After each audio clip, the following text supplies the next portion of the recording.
दीपा वैष्णव के मां बाप न्याय की गुहार लगाते इधर उधर भटक रहे हैं। बेटी के उचित न्याय की कर रहे हैं गुहार। मांगरोल क्षेत्र के मुंडली भेरुजी गांव के एक गरीब वैष्णव परिवार की यह घटना है। दीपा वैष्णव पुत्री बनवारी लाल वैष्णव उम्र 22 वर्ष बारान कॉलेज रोड पर किराए के मकान पर रहकर पढ़ाई के साथ प्राइवेट बैंक में काम करती है। सितंबर को दीपा वैष्णव ने अपने माता पिता को फोन किया था और कहा था कि मम्मी आटा भेजना। जब 2 सितंबर को दीपा वैष्णव के पिता और भाई आटा लेकर कमरे पर पहुंचे तो उनको दीपा वैष्णव कमरे के फर्श पर पड़ी हुई मिली। दरवाजे की कुंडी बाहर अंदर से खुली हुई थी, लेकिन किसी को इसकी भनक तक नहीं लगी। पिता और भाई के ये देखकर होश उड़ गए। उन्होंने मकान वाले को बताया और फिर दीपा वैष्णव को अस्पताल लेकर पहुंचे, जहां पर दीपा वैष्णव को डॉक्टरों ने मृत घोषित कर दिया गया। पुलिस को सूचना दी गई। पुलिस ने मौके पर पहुंच मृतका के शव पोस्टमार्टम करवाकर शव परिजनों को सौंप दिया। पिता का कहना है कि जब हम कमरे पर गए थे तब कमरे पर गैस टंकी पड़ी हुई थी, खाना रखा हुआ था। पिता का कहना है जब हम कमरे पर गए थे तब कमरे में पंखे पर कोई चुन्नी लटकी नहीं देखी। उनके साथ एक व्यक्ति और था। जब परिजन कमरे पर गए थे तब पिता और भाई दीपा को लेकर अस्पताल चले गए थे और उनका कहना है कि कमरे पर ताला नहीं लगा हुआ था। ताला तो अस्पताल से आकर पुलिस के कहने पर लगाया था और जब पुलिस के साथ कमरे पर मृतका का भाई पहुंचा तो पंखे पर चुन्नी लटकी हुई थी, लेकिन वह बहुत लंबी बताई जा रही थी।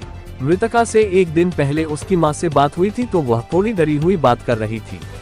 माँ बाप का रो रो कर बुरा हाल है। उनका कहना है कि मेरी बेटी आत्महत्या नहीं कर सकती है, ये किसी ने उसके साथ साजिश रची है और इसको फांसी लगाकर मरने का रूप दे दिया है। माँ बाप की मांग है हमें कहीं से भी न्याय नहीं मिल रहा, हमें उचित इंसाफ मिले और इसकी जांच कर दोषियों को उचित सजा। जो इस घटना को लेकर बारान एसपी और कलेक्टर को भी हत्या का मुकदमा दर्ज करने को लेकर ज्ञापन दे चुके हैं और बारान कोतवाली पुलिस इसकी जाँच कर रही है। इस मामले की लेकर बारान कोतवाली CI रामविलास मीणा से बात हुई तो उन्होंने बताया कि कोतवाली पुलिस के साथ मैं इसकी जाँच कर रहा हूँ। जांच में जो भी उचित तथ्य सामने आएंगे उसके आधार पर कार्यवाही की जाएगी, लेकिन अभी तक मृत्यु के कारणों का पता नहीं लग पाया है।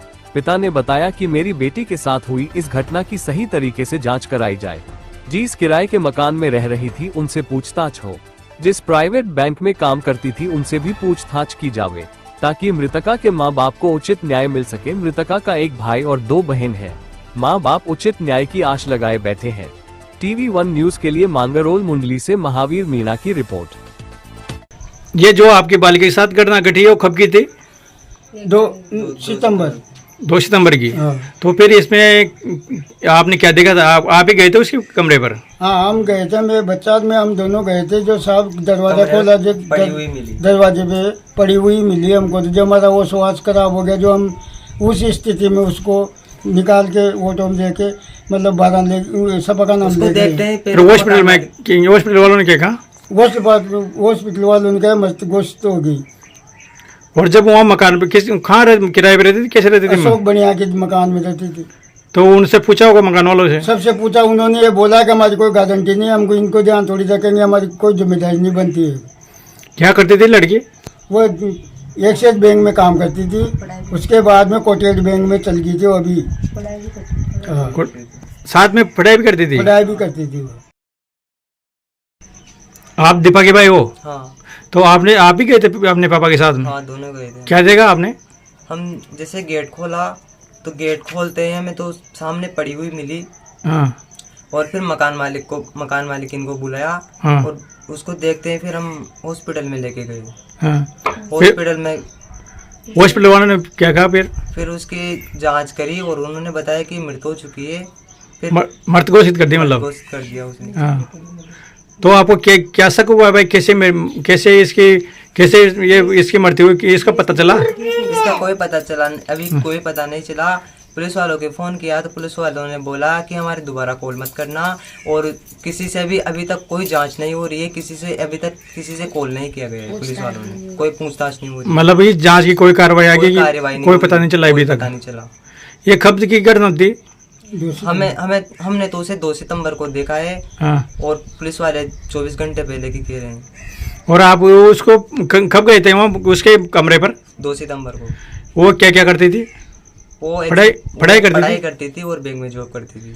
कौन से बैंक में? Mahindra coated bank. तो आपका उसको लेकर क्या कहना है भाई? इसको लेके क्या कहना है भाई? क्या वो जांच होनी चाहिए? इसकी पूरी जांच होनी चाहिए। एक्सिस बैंक से भी हमें एक्सिस बैंक में वो पहले काम करती थी और इसकी पूरी जांच होनी चाहिए और कातिलों को सजा होनी चाहिए। आपका नाम? विष्णु वैष्णव। हाँ, आपको आपके बेटे को लेकर क्या कहना है?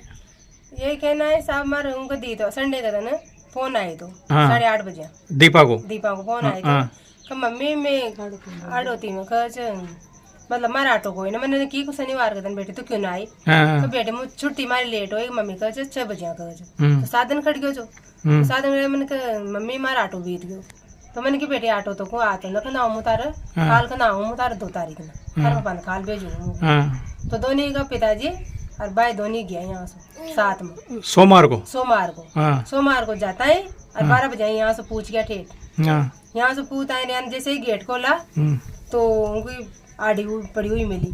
तो भाई ने की दीदी उठना कर हाल था सूरी चुके पापा ही लगा। तो जैसे वो पड़ी मिली ना तो यहाँ पगा में सिलेंडर पड़ी जो पेरा में। तो सिलेंडर पड़ता है यानी सोची कसी एक तो गैस कट जाओगी कहीं ब्लॉक हो जाओ। तो ये इन्हें ऑटो ले आए हॉस्पिटल ले गया हॉस्पिटल ले जाता यानी सपा ना पूछा दिया। तो वहाँ पुलिस वाला आ गया सब कर दिया डॉक्टर ने देखता है मृत्यु घोषित कर दिया। चोरन जैसे हमारा पुलिस वाला ने की कब मकान का ताला लगा रहा तो ये ताला लगा चल गया मकान। तो जैसे ही वहाँ मकान पाए से हमारे ने फोन करो तुरंत मम्मी आपने दीदी की डेट होगी भाई डेट की हुआ तो खास हमारा फोन करो सुन जस्ट काय पतो कह फंगा कर चुनी लटक रही कह दीदी नीचे पड़ी हुई मली जो मारता वो लटकी हुई तो नहीं थी ना? लटकी हुई नहीं थी। फिर पुलिस वालों की जांच में पुलिस वाले क्या कर रहे हैं अब? पुलिस वाले